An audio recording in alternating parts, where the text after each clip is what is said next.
நிர்வாக ரீதியான எல்லோரையும் அரவணைத்து செல்லக்கூடிய ஒரு பக்குவம் இருக்க வேண்டும் என்பது என்னுடைய கருத்து. ஆனால் ஒரு வாய்ப்பு கொடுத்தா நான் அதை சரியாமையாக நிறைவேற்றுவேன் அப்படின்னு அவங்க சொல்கிறது அவங்க ஆசை. அதுக்கு 2 பேர் ஆதரவு தெரிவிக்கிறதும் அது யதார்த்தம் தான். ஆனால் அதெல்லாம் சாத்தியமான இந்த நேரத்துக்கு சாத்தியம் இல்லை. அப்படி ஒரு கோபப்படக்கூடியவராக அவர் எனக்கு என்னுடைய பார்வையில் அவர் தெரிகிறார். ஆகவே அவரால் அந்த பொறுப்பை எடுத்து நடத்த முடியுமா என்ற சந்தேகம் எனக்கு இருக்கிறது. தனியாக நின்றவர்கள் நான் அந்த கூட்டணிக்கு தலைமை ஏற்க தயார் என்று சொல்வது எனக்கு என்ன விந்தையாக இருக்குது. ஒன்று. ரெண்டாவது அவர் சொல்லியிருக்காங்க, சரி அந்த அம்மாவை அந்த கூட்டணிக்குள்ளே இருந்தால் பலம் தானேன்னு நினைப்பில் அவங்க சொல்லியிருக்கிறாங்க. ஏன் நாங்கள் ஏற்றுக்க மாட்டோன்றோன்னா, நீங்கள் ஒரே நாடு ஒரே தேர்தல் என்று கொண்டு எல்லா இடங்களிலும் ஒரே நேரத்தில் தேர்தல் நடக்கும்போது உங்களுடைய அந்த ஓட்டிங் மிஷினில் இவங்க வேலை பார்க்குறாங்க. ஒரே நாடு ஒரே தேர்தல் பற்றி கலைஞர் அவர்கள் தன்னுடைய நெஞ்சுக்கு நீதி சுயசரிதையில் ஒரு விஷயம் குறிப்பிட்டிருந்தாங்க.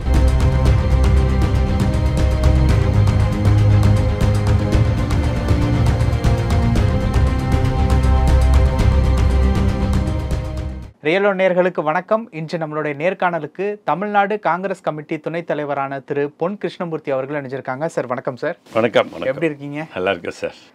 இப்போ மம்தா பானர்ஜி அவர்கள் ஒரு நேர்காணலில் சொல்லியிருக்கக்கூடிய ஒரு விஷயம் தற்பொழுது ஒரு பேசும் பொருளாக மாறி இருக்கு. எல்லாரும் ஓரளவு கொஞ்சம் ஒத்துழைச்சிட்டிங்க அப்படின்னா இந்தியா கூட்டணியை நான் வழிநடத்த தயாராக இருக்கிறேன் அப்படின்ட்டு சொல்லியிருக்காங்க.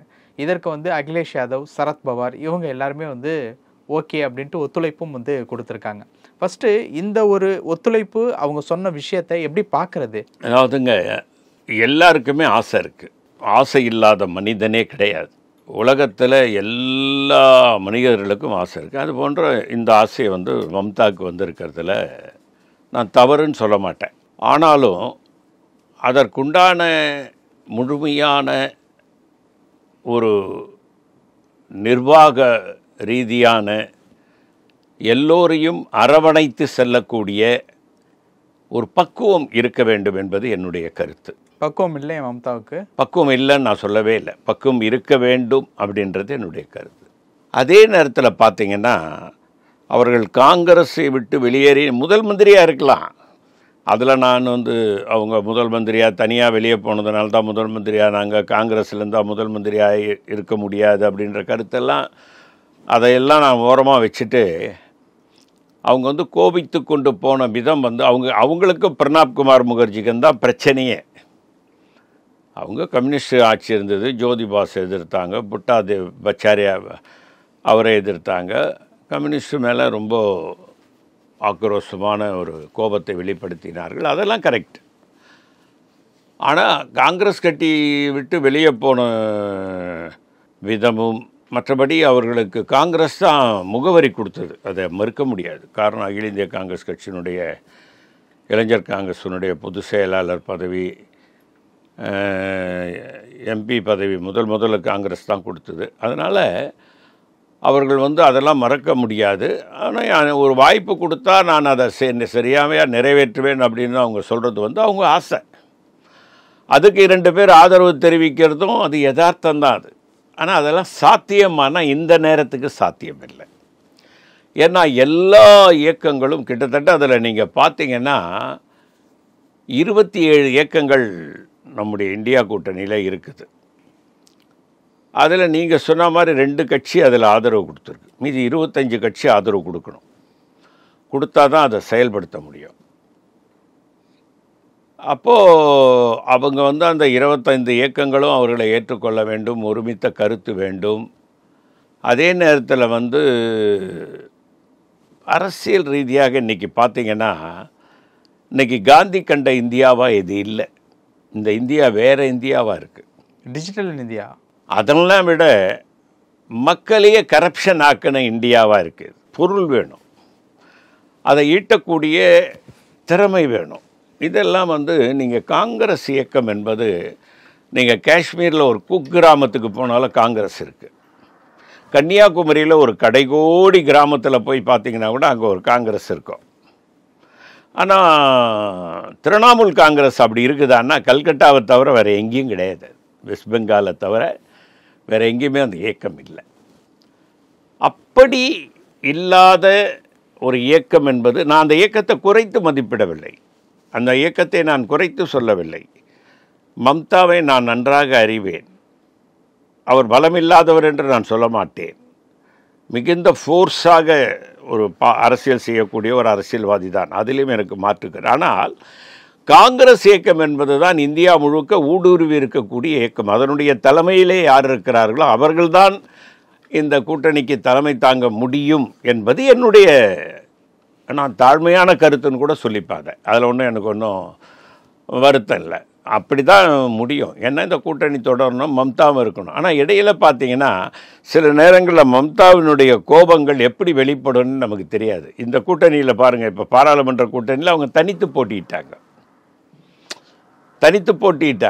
அந்த கூட்டணியில் அவங்க ஒத்து வரல. அதனால் அவங்க எப்போ கோவப்படுவாங்க, எப்போ வெளியேறுவாங்க, எப்போ இது பண்ணுவாங்க. இப்போ எப்படி இந்த கூட்டணியிலேயே நீங்கள் பாராளுமன்ற தேர்தலில் பிரதமராக மோடி வரக்கூடாதுன்னு எல்லாரும் இணைஞ்சு பணியாற்றுகின்ற நேரத்தில் வந்து நீங்கள் வெளியே போயிட்டீங்க. நீங்கள் வெளியே போய் நீங்கள் வெற்றி பெற்றிருக்கலாம், அது வேறு விஷயம். ஆனால் கூட்டணிக்குள்ளே இருந்துட்டு நான் அதுக்கு தலைமை தாங்குவேன்னு சொன்னால் கூட அதில் ஒரு நியாயம் இருக்குது. நீங்கள் கூட்டணியிலே இல்லை, நீங்கள் எப்போ என்ன மாதிரியான செயல்பாடில் நீங்கள் ஈடுபடுவீங்கன்னு யாருக்கும் தெரியாது. அப்படி ஒரு கோபப்படக்கூடியவராக அவர் எனக்கு என்னுடைய பார்வையில் அவர் தெரிகிறார். ஆகவே அவரால் அந்த பொறுப்பை எடுத்து நடத்த முடியுமா என்ற சந்தேகம் எனக்கு இருக்கிறது. அதனால் அவருக்கு ஆசை இருக்கிறது. அவர் ஆசையை வந்து நான் அது தேவையில்லாத ஆசைன்னு சொல்ல மாட்டேன். ஆசை இருக்கக்கூடிய மனிதன்தான், ஒரு நோக்கம் இருக்கக்கூடிய மனிதன்தான் அந்த நோக்கத்தை நோக்கி செல்ல முடியும், வெற்றி பெற முடியும். ஆனால் இவருடைய நோக்கம் வந்து அது வெற்றி பெறுமா என்றால் அந்த இயக்கம் என்பது இந்தியா முழுவதுக்கும் ஊடுருவி இருக்க வேண்டும். அது இல்லை என்பது என்னுடைய கருத்து. இப்போது இவங்க 2 பேர், அதான் கிட்டத்தட்ட அகிலேஷ் யாதவ், இந்த பக்கம் வந்து சரத்பவார், இவங்க எல்லாருமே ஒத்துழைப்பு கொடுக்குறாங்க. இந்தியா கூட்டணியை நான் வழிநடத்த தயாராக இருக்கிறேன் அப்படின்ட்டு வந்து மம்தா வந்து சொல்கிறாங்க இல்லைங்களா?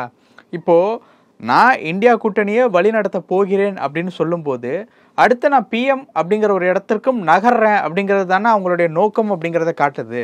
அதாவதுங்க, நாம் எப்படி ஒன்றாலும் நினச்சிக்கலாம், பிஎம் வரணும்னு நினைக்கலாம், இந்த கூட்டணி மிக்க தலைமை தாங்கிறன்னு சொல்கிறதுனுடைய கருத்தே அதுதான், அந்த பொருளே அதுதான் கூட நம்ம நினச்சிக்கலாம். நினைப்பவர்களுடைய கருத்தியலை பொறுத்தது தான் அது. ஆனால் பிஎம் என்பது அவ்வளோ சுலபத்தில் வந்துடும். நான் இப்போ சொன்ன மாதிரி திரு அகிலேஷ் யாதவாக இருக்கட்டும், திரு சரத்பவார் ஆகட்டும், அவங்களும் ஒரு மாநிலத்துக்குள்ளே இருக்கக்கூடிய இயக்கம்தான். அகில இந்திய அளவில் பரந்துபட்ட இயக்கம்னு சொன்னாவே இன்றைக்கி பார்த்திங்கன்னா 2 இயக்கம்தான். ஒன்று பிஜேபி, இன்னொன்று காங்கிரஸ். 3வதாக இருக்கிறது கம்யூனிஸ்ட். 2 கம்யூனிஸ்ட்டும் இந்தியா ஃபுல்லாக இருக்குது. அது தேசிய கட்சிகள்னு சொன்னால் இந்த 4 கட்சி தான். காங்கிரஸ், பிஜேபி, 2 கம்யூனிஸ்ட்டு, இவங்க தேசிய அளவில் இருக்கக்கூடிய மற்ற கட்சிகள்லாம் மாநில கட்சிகள் தான். அதனால் இப்போ வந்து இவங்க வந்து 2 பேரும் அவங்களுக்கு ஆதரவு கொடுக்கறதுனாலேயே அவங்க அந்த பொறுப்புக்கு தலைமை தாங்க முடியுமா அப்படின்னு நம்ம கேட்கும்போது அந்த சிந்தனையே தவறான சிந்தனையாக இருக்குமோன்றது என்னுடைய கருத்து. காரணம் என்னென்னா அதுக்கு உண்டான வாய்ப்புகள் மிக மிக குறைவு. அதான் நான் ஆரம்பத்தில் சொன்ன மாதிரி ஆசை எல்லாருக்கும் இருக்கும். மனிதன் ஆசையே இல்லாத மனிதன் இருக்கவே முடியாது. அந்த வகையில் அவர் ஆசைப்பட்டிருக்கார். அவருடைய ஆசைக்கு இவங்க ஒரு தண்ணி ஊற்றிருக்காங்க, அதுவும் நான் தவறுன்னு சொல்ல மாட்டேன். ஆனால் அந்த ஆசைக்கு உண்டான எல்லா விதமான செயல் வடிவமும் இருக்குதான்னு கேட்டால் இல்லை என்பது தான் என்னுடைய கருத்து. ஓகே, இப்போது மம்தா பானர்ஜி இந்த ஒரு நிலைப்பாட்டில் இருந்தாலும் இன்றைக்கும் நாளைக்கும் வந்து பாராளுமன்றத்தில் வந்து நிறையா வந்து மசோதாக்கெல்லாம் நிறைவேற்ற போகிறாங்க. திமுக எம்பிகள் கண்டிப்பாக பாராளுமன்றம் வந்தே ஆகணும்னு சொல்லிட்டு கொறடாவான திரு ராசா அவர்கள் வந்து சொல்லியிருக்காங்க. நடத்த போகிற நிறைவேற்ற போகிற முக்கிய மசோதாக்களில் ஒன்று ஒரே நாடு ஒரே தேர்தல். இதை பற்றி காங்கிரஸ் இன்னும் எதுவுமே வந்து பேசாமல் இருக்காங்க, திமுக மட்டும்தான் பேசிக்கிட்டு இருக்காங்க. இல்லை, காங்கிரஸ் நிறைய பேசிட்டாங்க. இப்போ பேசணும்ல, மசோதா நிறைவேற்ற பேசுவாங்க, இப்பவும் பேசுவாங்க, இன்றைக்கி பேசுவாங்க நாடாளுமன்றத்தில். பாருங்கள், காங்கிரஸ் எதையுமே ஆழமாக சிந்தித்து சொல்லும். திராவிட முன்னேற்ற கழகமும் அப்படி தான், அதுக்கு நீண்ட நெடிய வரலாறு இருக்குது. ஆகவே எல்லா இயக்கங்களும் சேர்ந்து ஒரே நாடு ஒரே தேர்தல் என்பதை கண்டிப்பாக எதிர்ப்பாங்க. இப்போ ஒரே நாடு ஒரே தேர்தல் என்ன அவசியம் என்பதை பிஜேபி இன்னும் கூட விளக்கலை. அதுக்கு என்ன சொல்கிறாங்க, அவங்க நேரம் மிச்சம் ஆகுன்றாங்க, பொருள் மிச்சமாகுன்றாங்க. உங்களை யார் வேணான்னு சொன்னாங்க? நீங்கள் நடத்திருக்கலாம், ஆனால் நீங்கள் நடத்தலை. இப்போ கூட பாராளுமன்ற தேர்தல் நடத்துறதுக்கு முன்னால் 4 மாநிலத்துக்கு தேர்தல் நடத்துகிறீங்க, அதுக்கப்புறம் 4 மாநிலத்துக்கு தேர்தல் நடத்திருக்கீங்க. ஏன் இந்த 8 மாநிலத்துக்கு நாடாளுமன்றத்துக்கு ஒன்றா ஏன் தேர்தல் நடத்த முடியல உங்களால்? அதுக்குண்டான சட்டத்தை பார்லிமெண்ட்டில் தானே வச்சுருக்கீங்க, ஏன் பண்ண முடியல?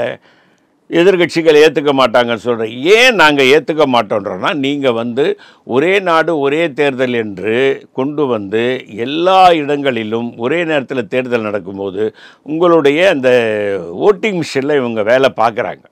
அந்த வேலையை பார்க்கலான்னு நினைக்கிறாங்க. அதை எப்படி முறியடிக்கணும்? ஓட்டிங் மிஷினில் வாக்குப்பதிவு எந்திரத்தில் வாக்குச்சீட்டு முறையை கொண்டு வர வேண்டும்.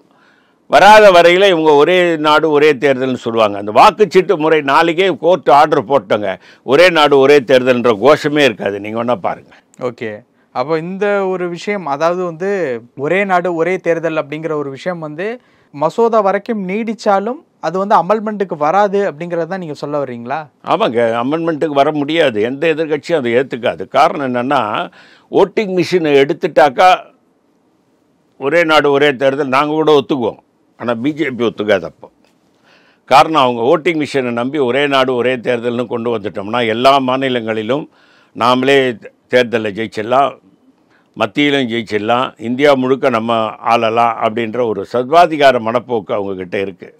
அதை நாங்கள் அனுமதிக்க மாட்டோம். ஏன்னா இது இந்த சுதந்திரம் வாங்கினது எல்லோருக்குமான இந்தியாவாக தான் நம்ம வாங்கினோம். இது ஜனநாயகம், பரந்துபட்ட ஜனநாயக நாடாக இருக்கணும் தான் நம்ம நினச்சோம்.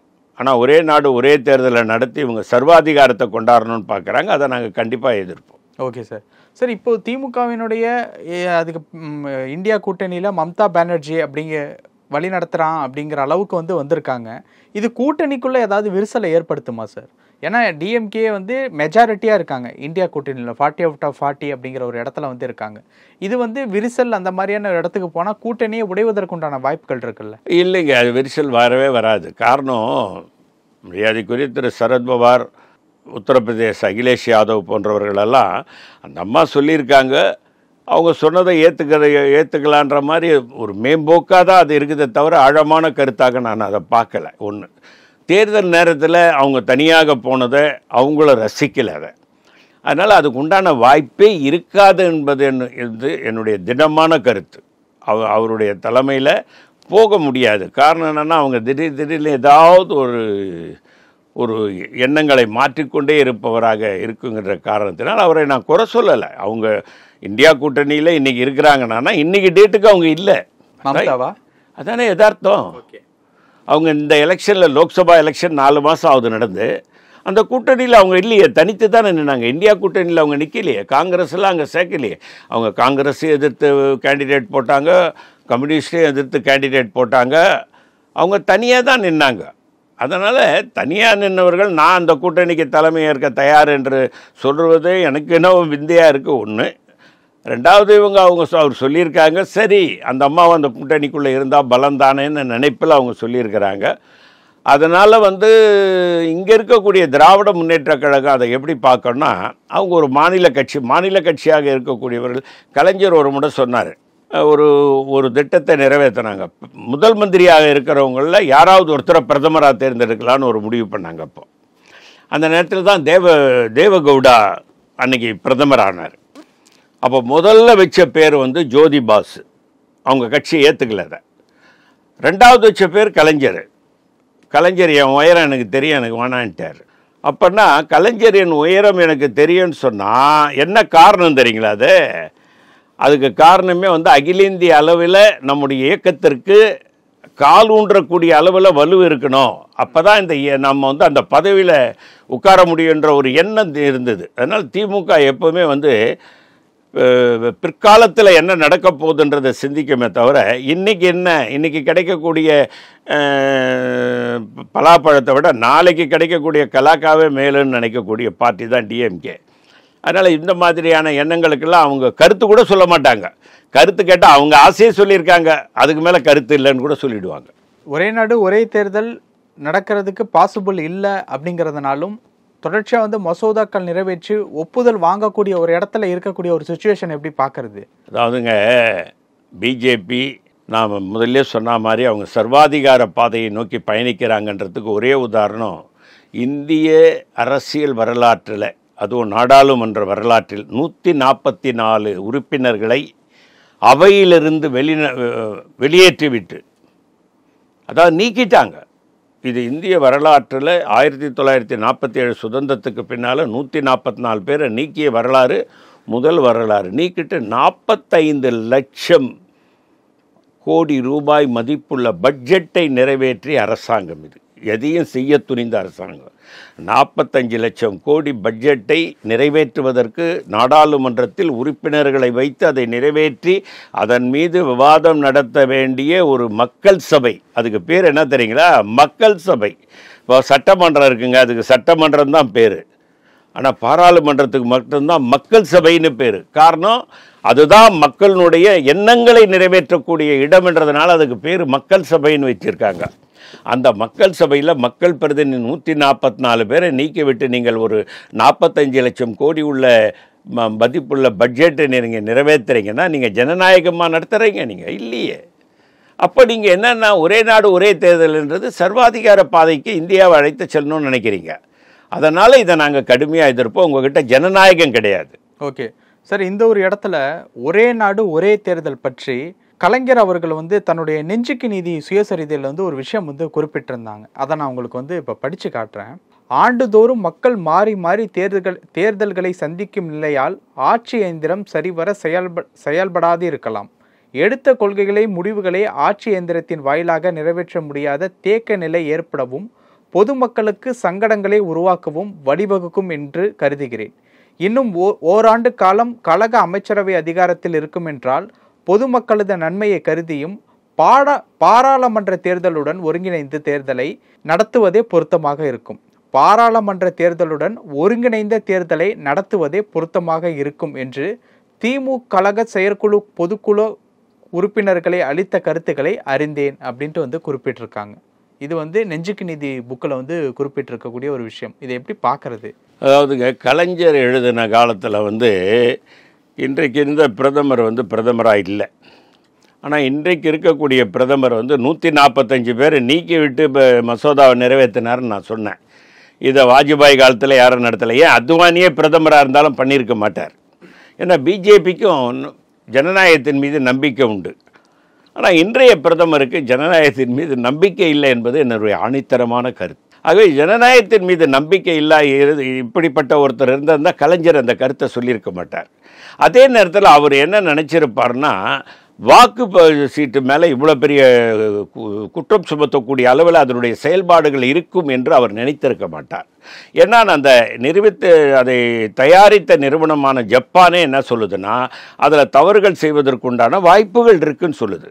17 பேர் கட்சி தலைவர்களை அழைத்து கொண்டு அன்னை சோனியா காந்தியின் தலைமையில் நம்முடைய அன்றைய ஜனாதிபதியாக இருந்த மரியாதைக்குரிய திரு கோவிந்தன் அவர்களை சந்தித்து, எங்களுக்கு வாக்குச்சீட்டு முறை வேண்டும், இந்த ஓட்டிங் மிஷின் நாங்கள் தான் கொண்டு வந்தோம், நாங்கள் இல்லைன்னு சொல்லலை, ஆனால் அது மேலே நம்பிக்கை இல்லை, அதை தயாரித்த நிறுவனமே அதில் தப்பு பண்ண முடியும்னு சொல்கிறாங்க, அதில் தவறு நடக்குது, கோர்ட்டு கூட ஒப்புகை சீட்டை எண்ணிட்டு தான் தேர்தல் அறிவிக்கணுன்றாங்க, அதையும் அவங்க பண்ண மாட்டேன்றாங்க, நீங்கள் தலையிட்டு இதை பண்ணணும்னு சொல்லி கொடுத்தது கிடப்பில் போட்டாங்க. ஆனால் அதே நம்முடைய முன்னாள் ஜனாதிபதி தலைமையில் தான் இந்த ஒரே நாடு ஒரே தேர்தல் வச்சு அதுக்கு ஒப்புதல் கூட இவங்க வாங்கியிருக்கிறாங்க. அவரும் பண்ணலான்னு கொடுத்துருக்கார். கலைஞர் அவர்கள் நெஞ்சுக்கு நீதியில் எழுதிய காலம் வேற, இன்னைக்கு இருக்கிற காலமாக இருந்தால் அது தவறுன்னு அவர் எழுதியிருப்பார். நிறைய விஷயங்கள் சொன்னீங்க. நேரத்திற்கு ரொம்ப நன்றி. நன்றி சார்.